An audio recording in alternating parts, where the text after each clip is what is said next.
Hey guys, Chad here from C&R Reviews. We're at the range again, and we have a different gun to show you today. It is the Smith and Wesson Bodyguard 380. This one has a laser on it. It's actually incorporated into the frame. That's actually something that I'm not a huge big fan of lasers, so we probably won't be using it today. But what we're going to do is we're going to do an accuracy comparison of the Smith and Wesson versus the Sig P238. And we're going to see which one is more accurate. What I'm going to do is we're going to set it up very similar to how me and Ryan did the Kel-Tec PF9 versus the Ruger LC9. And that is, I'm going to shoot 3 rounds of each gun. Then we're going to have Ryan shoot 3 rounds of each gun. Ryan had some dental work done today, so he's going to be silent. You'll be the mute partner. And we'll see how these guys function. So the Smith & Wesson has a double action trigger pull. The Sig has a single action trigger pull. So they're going to be kind of hard to get used to. I'm actually going to shoot the Sig first, and then I'll shoot the Smith & Wesson. So the Sig is based upon a 1911.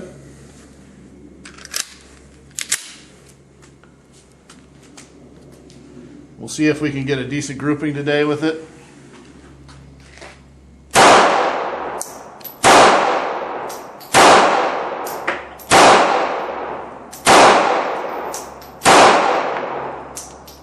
I actually just shot all 6. I'll just do them, and we can shoot more. We'll actually have Ryan load up and shoot. But I had one low, and that's actually what ends up happening. I don't know why the first round comes out low like that. Me and Ryan have both experienced that with the Sig. I think it's just getting used to that trigger still. Let's go ahead and load up, and I'll do all 6 of these, and then we'll reload and have Ryan do it. This is my first time shooting the Smith & Wesson 380 Bodyguard.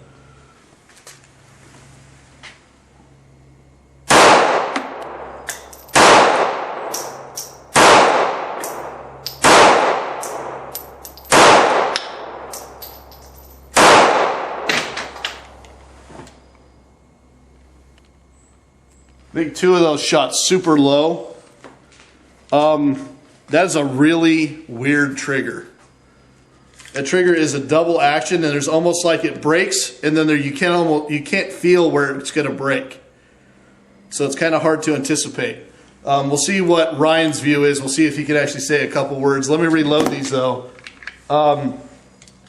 As far as safeties wise, this gun does have a safety on it. And we'll be doing a comparison for size comparison between the P238. They both hold 6 rounds. And the round we're using today is an American Eagle 95 grain full metal jacket. So let me load back up the Sig. That's what we're shooting. And we'll see what Ryan thinks. Ryan, which one do you want to shoot first, the Sig? Oh, I don't care. All right. And I'll take the camera from him in just a second. All right, you're all ready to go, dude.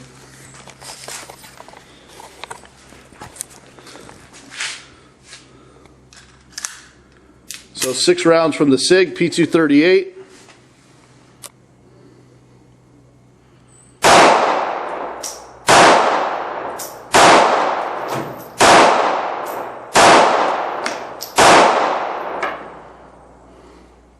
You did okay. You had about 3 of them that were low.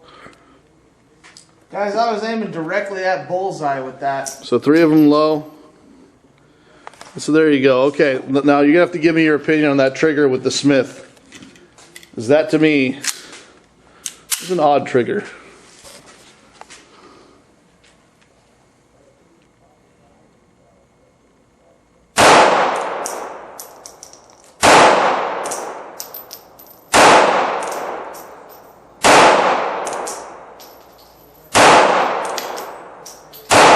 Holy shit. That's awesome. There's the grouping that Ryan just got with the Smith. Compared to the large spread that he got with the Sig.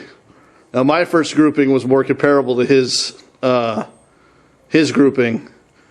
But give me your opinion, which one do you think is more accurate? Without sounding like a, somebody that's had a stroke. I don't like the trigger pull on the Bodyguard, but I think it is actually a little bit more accurate for me shooting. This one, for some reason, I've shot this gun a few times, and it just hasn't been as accurate for me. So my opinion actually is that they both have very low recoil. They're more than manageable. If I was to buy the Smith and Wesson, I would really have to take some time getting used to that trigger, because I had a little bit of trouble getting a decent grouping out of it. now, guys, I'm attributing my my grouping with the Smith and Wesson to I've been shooting the Ruger LC9 this morning, and that has a longer trigger pull on it, so I'm a little bit more used to that today. So other than that, guys, that's the real quick accuracy, just comparison. They both compare favorably, but it looks like the Smith, Ryan had a killer grouping on the Smith. That's 3 rounds in the same hole, or 4 rounds almost in the same hole. And compared to the upper grouping that I did with the Sig. So still pretty impressive for little 380s. Those are all head shots if you needed to make those shots. So, all right, guys, if you enjoyed this video, please subscribe. If you got questions, feel free to ask. Accuracy comparison between the Smith and Wesson Bodyguard 380 versus the Sig P238. Thanks a lot for watching.